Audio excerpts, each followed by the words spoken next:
أعوذ بالله من شرور أنفسنا ومن سيئات أعمالنا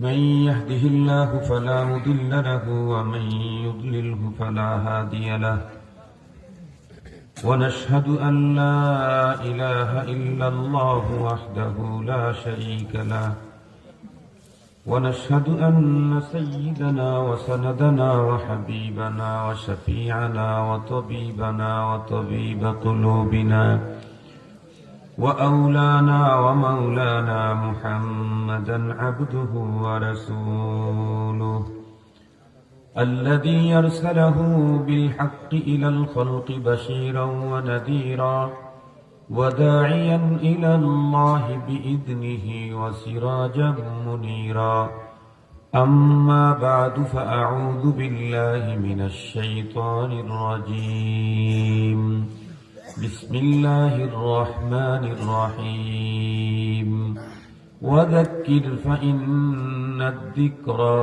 تنفع المؤمنين وقال النبي صلى الله عليه وسلم قال لقمان لابنه يا بني عليك بمجالسة العلماء وأن تسمع كلام الحكماء أو كما قال عليه الصلاة والسلام صدق الله مولانا العظيم وصدق رسوله النبي الأمي الكريم ونحن على ذلك لمن الشاهدين والشاكرين والذاكرين والحمد لله رب العالمين اللهم صل على سيدنا مولانا محمد وعلى آله وأصحابه وبارك وسلم اللهم صل على محمد النبي الأمي وعلى آله وسلم تسليما يا رب صل وسلم دائما أبدا على حبيبك خير الخلق كلهم الحمد لله আজ 22 ডিসেম্বর 2025 ইংরেজি সোমবার কিশোরগঞ্জ জেলাধীন তারাইল বোরগাঁও পশ্চিমপাড়া রাজিয়া কুলসুম হিফজুল কোরআন বালিকা মাদ্রাসার ইন্তেজামে আয়োজিত দ্বিতীয় বার্ষিক ওয়াজ ও দোয়া মাহফিলের সদরে ইজলাস সম্মানিত সভাপতি মুআজ্জাজ হযরত বুজুর্গ উলামায়ে কেরাম আজিজ তোলাবা সম্মানিত সুধী, সর্বপ্রথম মহান আল্লাহ পাকের দরবারে আলিশানে লাখো কোটি শুকর যে রব্বে করিম বড় দয়া করে আমাদের হায়াতকে দীর্ঘায়িত করে আজকের এই মুহূর্ত পর্যন্ত সুস্থ সবল রেখে দুনিয়ার শত ব্যস্ততাকে পিছনে ফেলে রেখে দ্বীনের নিসবতে কোরআনে পাকের মুহাব্বতে জান্নাতি আয়োজনে আহলুল্লাহদের মজলিসে আমাদেরকে উপস্থিতির সুযোগ দিলেন। সে মহান সত্তার দরবারে আমরা প্রত্যেকেই শুকরগুজার হচ্ছি। জবান খুলে ভক্তি সহকারে মুহাব্বত নিয়ে দিল থেকে আবেগের সাথে উচ্চ কণ্ঠে সকলেই পড়ে নেই আলহামদুলিল্লাহ। মুহতারাম হাজিরিন, সংক্ষিপ্ত সময় কথা বলতে হবে, লম্বা টাইম আলোচনা করার সুযোগটা আমার নাই। হয়তোবা আমি আজকে রাত্রে এখানে জুবাইর ভাইয়ের বাসায় আল্লাহ তাআলা তৌফিক দিলে হয়তোবা থাকবো, কিন্তু এখন একটু লম্বা টাইম দেওয়াটা কষ্ট আমার জন্য। আমার আর এক জায়গায় যাওয়ার ওয়াদা আছে, এই জন্য অল্প সময় কথা বলবো, তবে কথাগুলি একটু দিল দিয়ে শ্রবণ করতে হবে। আমরা প্রত্যেকেই তো জানি এই কথাটা যে পৃথিবীর যে মানুষগুলি পরপারের জান্নাত জাহান্নাম বিশ্বাস করে, এতটুকু বিশ্বাসও যাদের আছে যে পরপারে জান্নাত আছে জাহান্নাম আছে, এই জাতীয় প্রতিটি মানুষ পরপারে জান্নাতি হতে চায়। একজন মানুষও পরপারে জাহান্নামে যেতে চায় না, একজন। যে নামাজ পড়ে সেও জান্নাতি হতে চায়, নামাজ না পড়েও জান্নাতে যেতে চায়। ইসলাম মানে যে সেও জান্নাতে যেতে চায়, ইসলামের উপরে যে চলে না সেও জান্নাতে যেতে চায়, যদি সে জান্নাতের বিশ্বাসী হয়ে থাকে। কিন্তু কোরআন হাদিস মন্থন করলে দেখা যায় পরপারে যে মানুষগুলি আল্লাহ পাকের জান্নাত পাবে তারা হবে দুই শ্রেণীর। একটা হলো প্রথম চান্সেই জান্নাতে চলে যাবে, পরপারে কোন রকমের শাস্তি সাজা ভোগ করা ছাড়া। কোন রকমের শাস্তি টাচ করবে না, মাস করবে না, সুজা জান্নাতে যাবে। আর একটা গ্রুপ জান্নাতে যাবে, সেটি হলো জাহান্নামে সাজা ভোগের পরে, সেটা নানামেদি সাজা আছে। এই দুই তরিকাতে মানুষ পরপারে জান্নাতি যেতে পারবে। তো আমরা যারা জান্নাতি হতে চাই, আমরা কোন তরিকায় যেতে চাই? প্রথম চান্সেই নাকি জাহান্নামের অবস্থা দেখে সাতটা যা আছে ভোগ টোগ করে তারপরে জান্নাতে যেতে চাই? এরকম তো মনে হয় কেউ নাই। ওদের একটু দেখা দরকার, ওখানে কয়েকদিন থেকে আসি, এরকম মানসিকতা কি কারো আছে? নাই। প্রতিটি মানুষ পরপারে জান্নাতে যেতে চায়, ডিরেক্ট জান্নাতি হতে চায়। কিন্তু জান্নাতে সে প্রথম চান্সেই জান্নাতি হতে চাক অথবা কোনো একদিন জান্নাত পেতে চাক, তাহলে তার জন্য কমন একটা জিনিস লাগবে, তার নাম হলো ঈমান। ঈমান যদি না থাকে, সে কার ছেলে, কার স্ত্রী, কার বাবা, কার চাচা, এগুলি দেখার কোনো সুযোগ নাই। ঈমান নাই, জান্নাত নাই। এ কারণেই তো নবীদের নবী, উম্মতের নবী, নবীদেরও নবী, সর্বশ্রেষ্ঠ নবী, সর্বশেষ নবী জনাবে মুহাম্মদুর রাসূলুল্লাহ সাল্লাল্লাহু আলাইহি ওয়াসাল্লাম, ওনার একজন চাচা, যিনি ইসলামের জন্য, রাসূলের জন্য অনেক কোরবানি করেছেন। এমনকি ইসলামী ইতিহাস পড়তে গেলে ওনার নাম আছে, এবং নামটা যে আছে ইসলামের সাহায্যকারী হিসেবে আছে। সে হলো খাজা আবু তালেব। এত বেশি ইসলামের জন্য, রাসূলের জন্য এত বেশি কোরবানি করেছেন, পৃথিবীতে চাচা হয়ে ভাতিজার জন্য এই মানের কোরবানির ইতিহাস পাওয়া যায় না। দ্বীনের জন্য খুব কোরবানি করেছেন। কিন্তু বলুন তো দেখি, খাজা আবু তালেব জান্নাতি না জাহান্নামী? জাহান্নামী। কেন? কথা বলেন, কেন? ধর্মের জন্য, দ্বীনের জন্য, রাসূলের জন্য অনেক কোরবানি আছে, কিন্তু ঈমান নাই। ঈমান না থাকার কারণে নবীদের নবীর চাচা হওয়ার পরেও মুক্তির কোন সম্ভাবনা নাই। আরো একজন মানুষ, সে তো নবীর বাবা আজর, হযরত ইব্রাহিম খলিল আলাইহিস সালাম, বিল্লাত আবিকুম ইব্রাহিম হুয়া সাম্মাকুমুল মুসলিমিন। আমরা যে মুসলিম জাতি, টোটাল জাতির পিতাই হলেন সাইয়েদনা ইব্রাহিম খলিল আলাইহিস সালাম। বলুন তো দেখি, ইব্রাহিম খলিল আলাইহিস সালাম, তার বাবা আজর জান্নাত না জাহান্নাম? কেন? খলিলুল্লাহর পিতা হয়ে লাভ নাই যদি ঈমান না থাকে।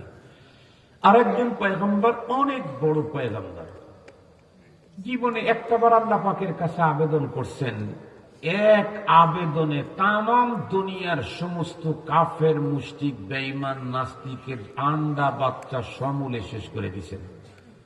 হযরত নূহ আলাইহিস সালাম আল্লাহকে বলছেন, রব্বি লা তাদার আলাল আরদি মিনাল কাফিরিনা দাইয়ারা ইন্নাকা ইন তাদারহুম ইউদিল্লু ইবাদাক ওয়া লা ইয়ালিদু ইল্লা ফাজিরান কাফফারা। আয় আল্লাহ, তুমি কাফের, মুশরিক, বেঈমানদের আন্ডা বাচ্চা সমূলে শেষ করে দাও। আল্লাহ তাআলা বললেন, ঠিক আছে, ফাসনাইল ফুলকা বিআয়ুনিনা, আমি শেষ করে দেওয়ার প্রোগ্রাম নিলাম, তো আপনি আর আপনার লোকজন তো বাঁচতে হবে, এই জন্য আপনি একটা জাহাজ তৈরি করেন। এটা লম্বা কথা। যেই পয়গম্বরের এক আবেদনে তামাম পৃথিবীর সমস্ত কাফের, মুশরিকের আন্ডা বাচ্চা পর্যন্ত শেষ করে দিলেন, সেই পয়গম্বরের সন্তান কেনান। চুকেনারা তবিয়ত বে হুনরবুদ, পয়গম্বর জাদেগি কদরস নায়াফজুদ। মুক্তির কোনো পথ নাই। আল্লাহ পাকের কাছে আবেদন করেছিলেন হযরত নূহ আলাইহিস সালাম, ইন্নাহু মিন আহলি, আয় আল্লাহ, এটা আমার কলিজার টুকরা। আল্লাহ তাআলা সাথে সাথে জানিয়ে দিলেন, ইন্নাহু লাইসা মিন আহলিক। আরে না, ঈমান নাই, এর ব্যাপারে আপনার কোনো দরখাস্ত এটা হবে না। আর একজন পয়গম্বরের স্ত্রী হযরত লূত আলাইহিস সালাম, স্ত্রী মানে তো রফিকায়ে হায়াত, যার সাথে শারীরিক সম্পর্ক, দেহের সম্পর্ক এত কাছে, যাকে অর্ধাঙ্গিনী বলা হয় আমাদের দেশে। অথচ নবী পত্নী হওয়ার পরেও উনি জান্নাত পাবেন না। কেন? কথা একটু বলেন না, আধা ঘন্টা ওয়াজ করবো অথবা 40 মিনিট, একটু কথা বলেন। ঈমান নাই, নবী পত্নী হলেও জান্নাত নাই, নবী পুত্র হলেও জান্নাত নাই, নবীর পিতা হলেও জান্নাত নাই, নবীর চাচা হলেও জান্নাত নাই। তাহলে আমি আপনি কার চাচা? নবীদের নবীর চাচার ঈমান না থাকলে যদি জান্নাত না হয়, আমি আপনি কার বাবা, কার পুত্র, কার চাচা? এক কথা, সোজা কথা, পরপারে জান্নাতের মালিকানা পেতে চাইলে ঈমান কমন। ঈমানের সাথে যদি আরো কিছু পুঁজি থাকে, কেমন কমপক্ষে আর একটা পুঁজি যদি থাকে, তাহলে দুখুলে আউয়ালি, মারা যাবে সোজা আল্লাহ পাকের জান্নাতে ঢুকে পড়বে।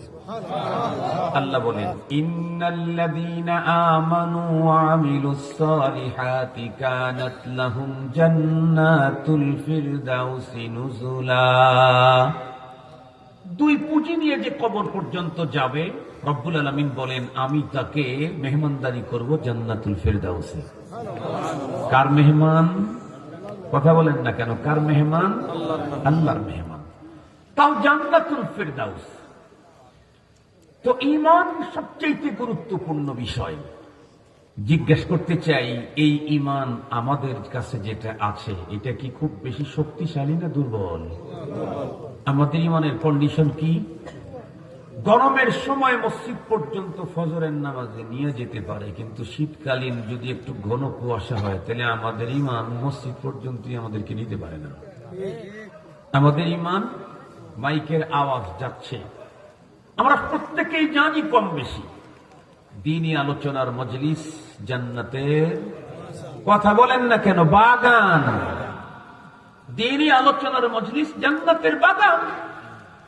কিন্তু আমার কম্বল আমাকে এমন ভাবে জড়ে ধরেছে যে নিজের নরমাল ঘরটা ছেড়ে অল্প সময়ের জন্য জান্নাতি বাগানে ঢুকতে পারতেছি না। এই এত দুর্বল আমার ঈমান আমাকে পরপারে জান্নাতে প্রথম চান্সে নিতে পারবে, এটা বিশ্বাস করা যায় না। আমাদের ঈমান তো আমাদেরকে ভয়ঙ্কর অপরাধ থেকে সেফটি দিতে পারে না। সুদ, ঘুষ, নারী, জুয়া, গুম, খুন, জুলুম, কথা বলেন, এগুলি আমরা করি না? মুমিন মিথ্যা সাক্ষী, মিথ্যা কথা, চগলখড়ি, হাসাদ, বুগজ, রিয়া, সুমা, আরো কত রঙের অপরাধ। এই জাতীয় অপরাধ থেকে আমার ঈমান আমাকে সেফটি দিতে পারছে না। নিশ্চিত এই ঈমান আমাকে 100% জাহান্নাম থেকেও সেফটি দিতে পারবে না। তো আমি তো প্রথম চান্সে জান্নাতে যেতে চাই, তাহলে আমার জন্য যেই জিনিসগুলি দরকার, তার প্রথমটাই হলো ঈমানটাকে সুন্দর করতে হবে। ওর সাথে আরেকটা লাগবে, আগে ঈমানটাই নিই। ইমামে বুখারী রাহমাতুল্লাহি আলাইহি স্পষ্ট বলেছেন, আল ঈমান ইয়াজিদু ওয়া ইয়ানকুস, ঈমান কমে এবং বাড়ে। কথা বলেন না কেন? ঈমান কমে এবং বাড়ে। আমাদেরটা কি বাড়তে বাড়তে ওভারফুল হয়ে গেছে, মানে 22 খালি পড়ে দিতেছে ঈমান, এরকম? আর একটু জোরে বলেন। আমাদের ঈমান তো চরম দুর্বল। তাহলে অবশ্যই আমরা যেই টার্গেটে চলতে চাচ্ছি, সেই টার্গেটে যেতে চাইলে ঈমানকে শক্তিশালী করার বিকল্প নাই। ঈমানকে শক্তিশালী করতে চাইলে, তরুতাজা, শানদার করতে চাইলে, পাওয়ারফুল করতে চাইলে, যেই অপশনগুলি আল্লাহ তাআলা আমাদেরকে দিয়েছেন, তার মধ্যে একটা গুরুত্বপূর্ণ অপশন সহজ, সেটি হলো দ্বীনি আলোচনার মজলিস। আল্লাহ পাক রব্বুল আলামিন তাই তো তার রাসূলকে অর্ডার করলেন, ওয়াদাক্কির ফাইন্নায যিকরা তানফাউল মুমিনিন। ওগো আমার হাবিব, আপনি বারবার দ্বীনি আলোচনা পেশ করেন কেন? কয় দ্বীনি আলোচনা ঈমানদারদের বড্ড ফায়দা দেয়। অন্য কারো ফায়দা হোক না হোক, ঈমানদারের ফায়দা হবেই হবে। সহজে বুঝবার জন্য বলি, যেই লোকগুলি বাইসাইকেল চালায়, তাদের কি আর পেট্রোল অকটেনের দরকার আছে? পেট্রোল অকটেন কার লাগবে? যার হুন্ডা আছে। যে লোক বাইসাইকেল চালায়, তার তো পেট্রোলের দরকার নাই, পেট্রোল তো তার দরকার যার হুন্ডা আছে। যেই লোকের ঈমান নাই, তার তো আর কোরআনে আলোচনার মাহফিলের দরকার নাই। কোরআনী আলোচনার মাহফিল তো তার দরকার যার কাছে ঈমান আছে। কোরআনে পাকের আলোচনার মজলিসে গেলে ঈমানদারের ফায়দা হয়। আল্লাহ বললেন কি ফায়দা হয়, আল্লাহ পাক তাও বলেছেন, ইন্নামাল মুমিনুনা আল্লাযীনা ইযা যুকিরাল্লাহু ওয়াজিলাত কুলুবুহুম ওয়া ইযা তুলিয়াত আলাইহিম আয়াতুহু যাদাতহুম ঈমানা ওয়া আলা রাব্বিহিম ইয়াতাওয়াক্কালুন। আল্লাহ তাআলা বলেন ইন্নামাল মুমিনুন, মুমিন তো তারা, ইযা যুকিরাল্লাহ, তাদের সামনে আল্লাহর আলোচনা হতেই দিলটা সফট হয়ে যায়, নরম হয়ে যায়, গলে যায়।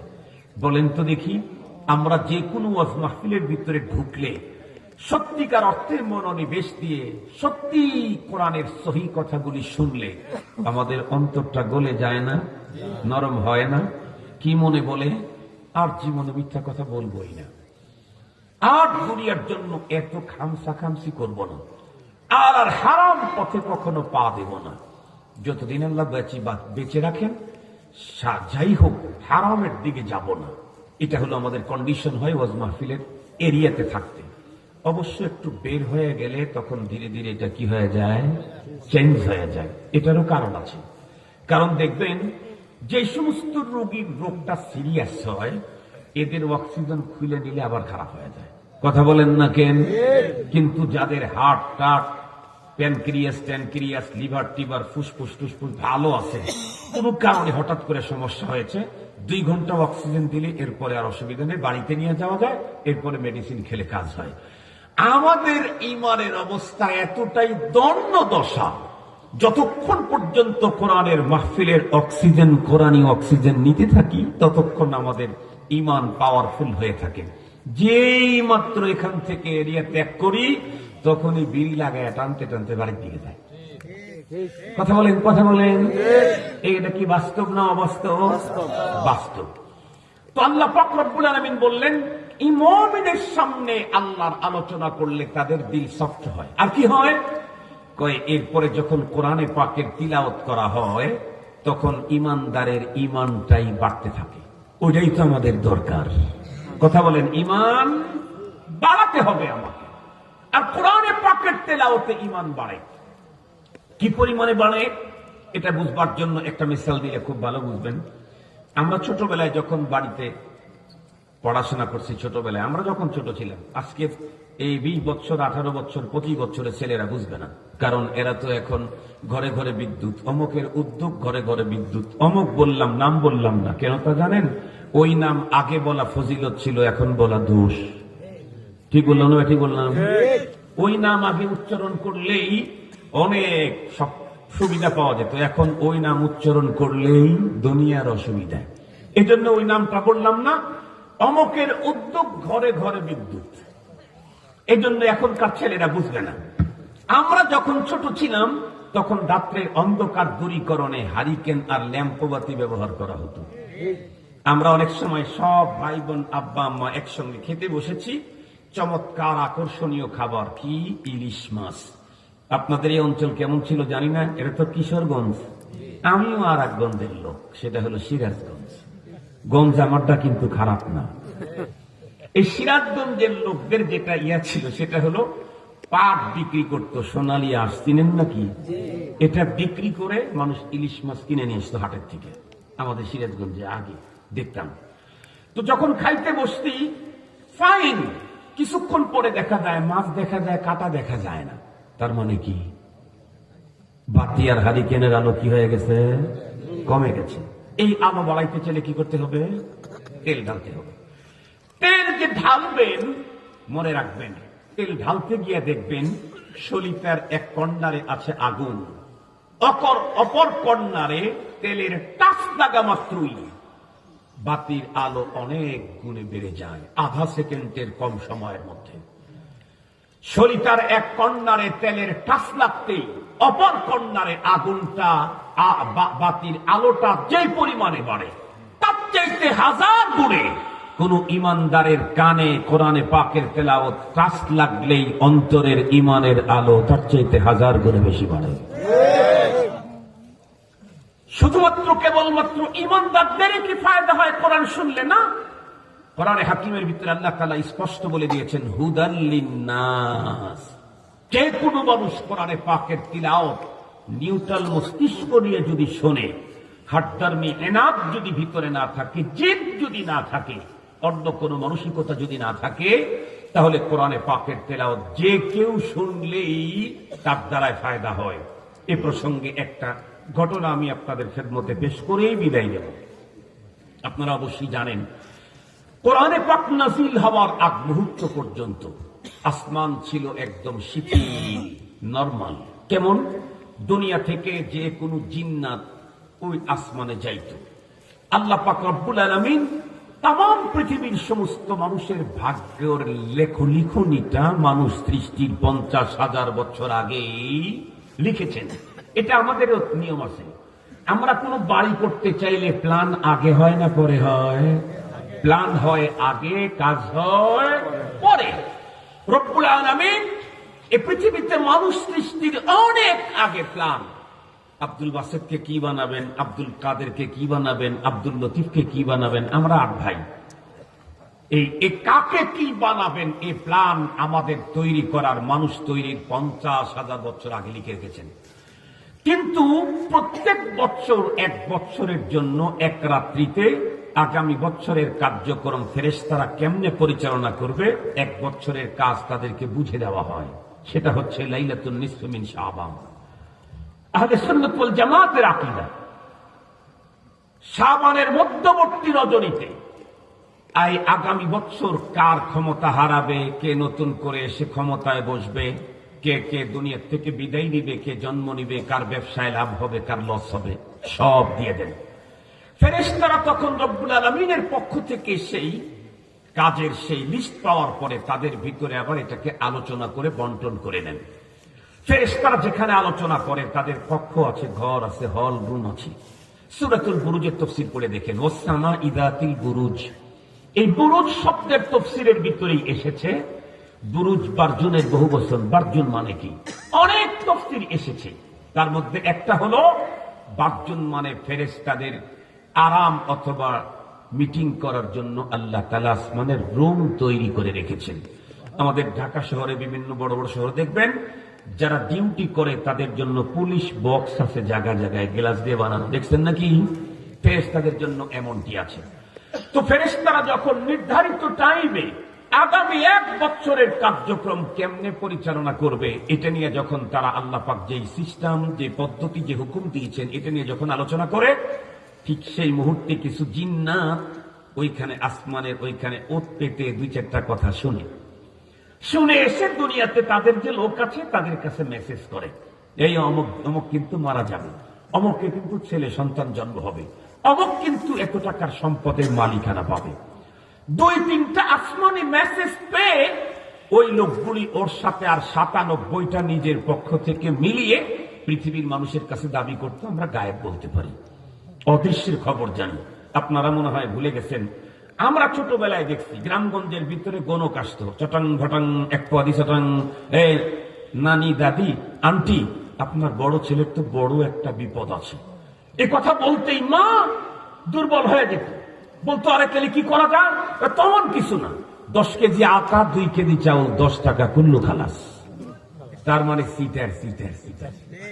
সেই সময়ের সিটার ছিল হলো এনালগ, এখনকার সিটার হলো, আরো জোরে বলেন, ডিজিটাল। কিন্তু কোরআন যখন নাজিল হওয়া শুরু হলো তখন পুরা আসমানে রেড অ্যালার্ট আল্লাহ তাআলা জারি করে দিলেন। এখন জিন্নাতগুলি তাদের পূর্বের পদ্ধতি অনুযায়ী আসমানে মেসেজ সংগ্রহ করার জন্য মাত্র ঢোকার চেষ্টা করতেই ওট পেতে শুনবে তো দূরের কথা, ওই এরিয়াতে কাউকে ঢুকতেই দেওয়া হচ্ছে না। ফাআতবাহু শিহাবুন সাকিব। আল্লাহর কোরআন আল্লাহ তাআলা বলেন, এরিয়াতে যাওয়ার ইচ্ছা করলেই ঠুস ঠুস করে শুট করা হচ্ছে, টাচ করে তাদেরকে ফায়ার করা হচ্ছে। হাজার চেষ্টা করে জিন্নাত আর আসমানের ওই এরিয়ায় ঢুকতে পারল না, ব্যর্থ হয়ে চলে এলো। মহাগুরুর কাছে মহা মেসেজ দিল, স্যার সারা জীবন একরকমে, আজকে দেখলাম আর এক রকম। কি? কোনোভাবেই জান দিয়ে আসমানের ওই এরিয়ায় ঢুকাই যাচ্ছে না, রেড অ্যালার্ট। মহাগুরুর মহা খারাপ হয়ে গেল মাথা, মহা টেনশন। সে বলল, শোনো, পৃথিবীতে নতুন কিছু ঘটেছে মনে হয়, এই মেসেজ তোমাদেরকে, রিপোর্ট তোমাদেরকে সংগ্রহ করতে হবে। এ কারণে তোমরা তাম পৃথিবী ব্যাপী একটা ওয়ার্কিং এ বের হও। আপনারা বলুন তো দেখি, জিন্নাত যদি দুনিয়াতে ওয়ার্কিং এ বের হয়, তাহলে কি তার জন্য 6 মাস 9 মাস সময় লাগবে সারা দুনিয়া ঘুরে আসতে? সময় লাগবে না। কেন? আল্লাহ তাআলা জিনদেরকে ওই পাওয়ার দিয়েই তৈরি করেছেন। জিন জিসমুন নারিয়ুন ইয়াতাশাক্কালু বিআশকালি মুখতালিফা, খুব গতি নিয়ে চলতে পারে। কেমন গতি? বিজ্ঞান আজ পর্যন্ত গবেষণা করে যত দ্রুত গতির যান তৈরি করেছে, কিয়ামত পর্যন্ত যতগুলি তৈরি করবে, একটাও জিন্নাতের গতি সমান হবে না। মুসলমান ভাইরা আমার, খুব ভালো করে বুঝেন, জিনদের ভিতরে সবচেয়ে বড় গুরু যে অন্য জিনদেরকে তখন আদেশ করলো, শোনো, আমি তোমাদেরকে গ্রুপ গ্রুপ করে দিই, তোমরা অমক অঞ্চল তমক অঞ্চল, এই এরিয়া সেই এরিয়া, তোমরা ভালো করে হন্য হয়ে তন্ন তন্ন করে খুঁজে আমাকে রিপোর্ট পেশ করো, দুনিয়াতে নতুন কি ঘটেছে। এ কথা বলতে গ্রুপ গ্রুপ তৈরি হয়ে গেল। একটা গ্রুপ বন্ধুরা আমার পথ চলা শুরু করে দিল। ওই মুহূর্তে আল্লাহ পয়গম্বর কোন একটা সফর থেকে মদিনাতুল মুনাওয়ারার দিকে আগমন করতেছিলেন।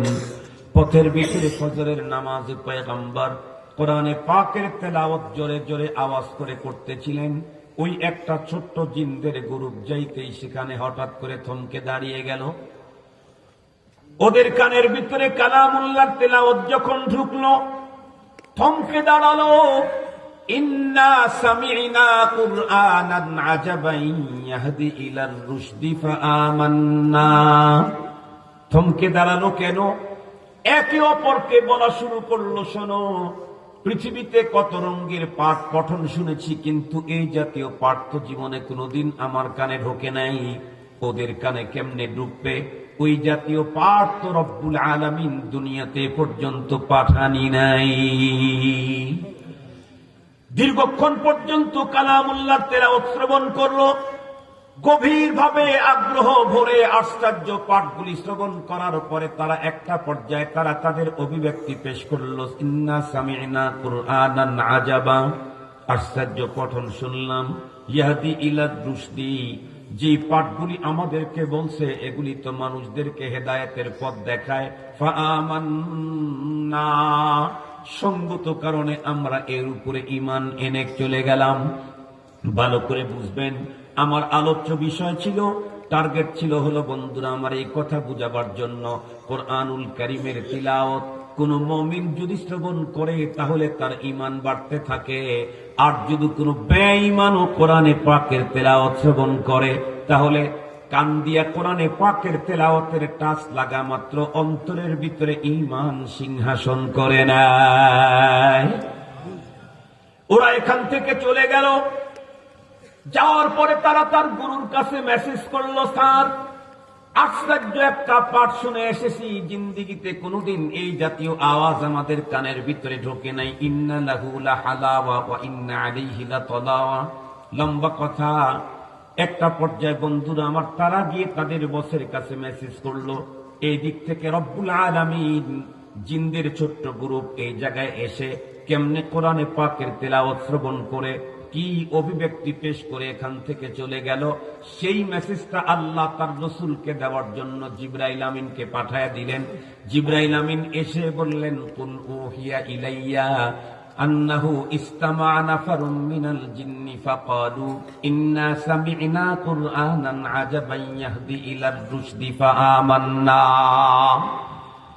জিবরাইল আমিনের মাধ্যমে আল্লাহ পাক তার প্রিয় হাবিবকে জানায় দিলেন, হাবিব, আপনি তো ফজরের নামাজের তেলাওয়াতে মগ্ন ছিলেন, মাঝখানে কি ঘটনা এখানে ঘটে গেল জানেন না। ছোট্ট একটা জিনের জামাত এখান দিয়ে যাইতে আপনার তেলাওয়াত শ্রবণ করতেই তারা থমকে দাঁড়িয়ে গেল। দীর্ঘক্ষণ পর্যন্ত, যতক্ষণ পর্যন্ত আপনি কোরআনে পাকের তেলাওয়াত করতেছিলেন ততক্ষণ পর্যন্ত কোরআনে পাকের তেলাওয়াত বড় গভীর মন দিয়ে শ্রবণ করলো। একটা পর্যায়ে তারা অভিব্যক্তি পেশ করলো, আজাবান ইয়াহদি ইলার রুশদি ফাআমান্না, এক আশ্চর্য পঠন যেগুলি মানুষকে হেদায়েতের পথ দেখায়, আমরা ঈমান আনলাম। আপনি তো এই খবর আপনার কাছে নাই। এই বন্ধুরা, আমার আলোচনাটুকুন আপনাদের খেদমতে পেশ করে একটা মাত্র পয়েন্ট উদ্ধার করতে চাইলাম, সেটা হলো কোরআন এমন এক ঐশী গ্রন্থ যার তেলাওয়াত কোনো বেঈমান শ্রবণ করলেও কানে কোরআনে পাকের আওয়াজের টাচ লাগতেই অন্তরের ভিতরে ঈমানের সিংহাসন হয়ে যায়। আর ঈমানদারেরা যদি কোরআনে কারীমের তেলাওয়াত শ্রবণ করে, শর্ত হলো উসুল মেনে শ্রবণ করতে হবে। উসুল মেনে যদি কোনো ব্যক্তি কালামুল্লাহর তেলাওয়াত বন্ধুরা আমার শ্রবণ করে, আল্লাহ পাক নিজেই বলেন ওর তো ঈমান আছেই। কালামুল্লাহর তেলাওয়াত ওর কানের ভিতরে বাড়ি লাগার সঙ্গে সঙ্গে অন্তরের ভিতরে যে ঈমান ছিল সেই ঈমান পাওয়ারফুল হতে থাকে।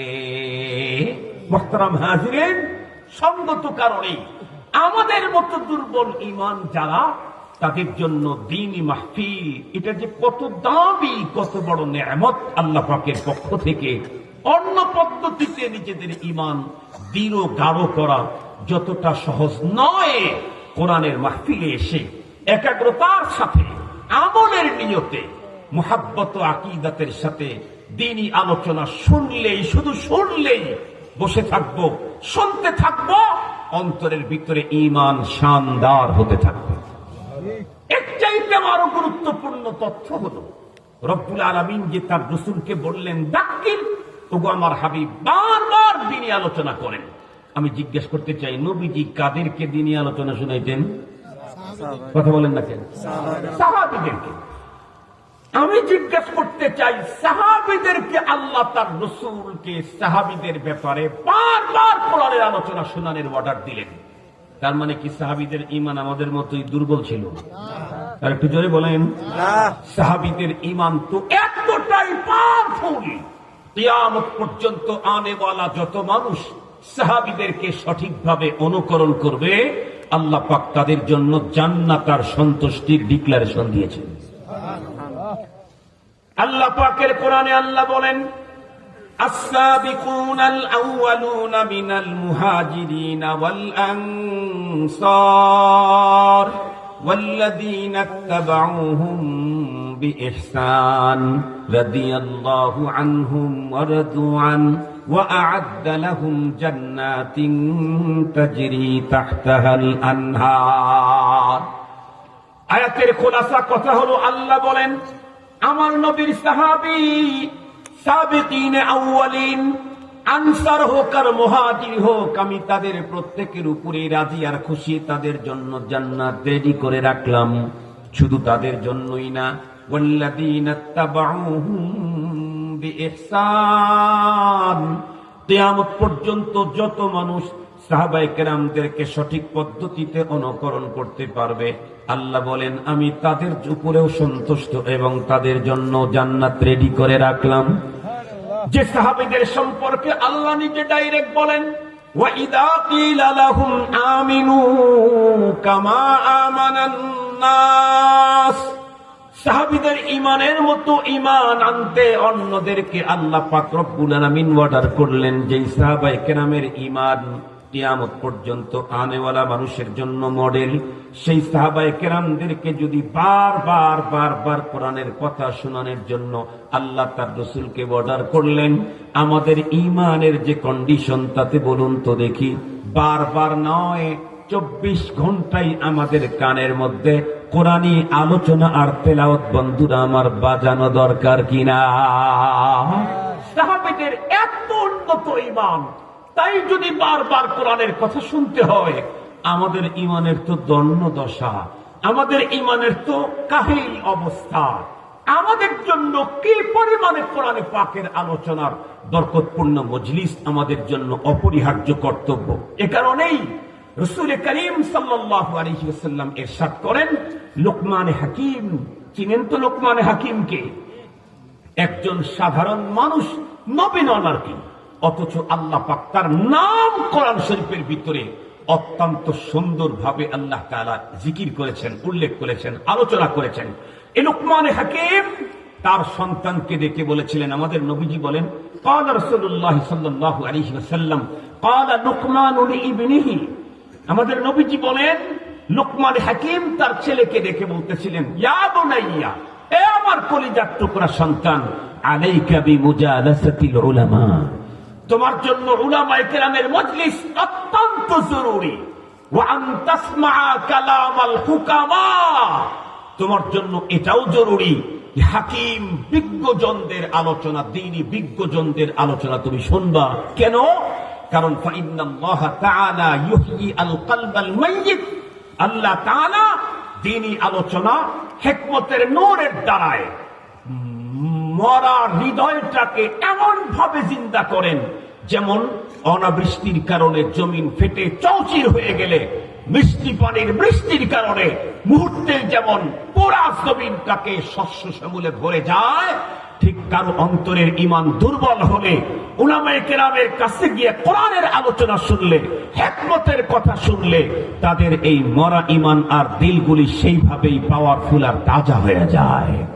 এই কারণে মুহতারাম, আজকে থেকে আমরা মৃত্যু পর্যন্তর জন্য একটা কাজ করব, প্ল্যান করতে পারি তো ইনশাআল্লাহ।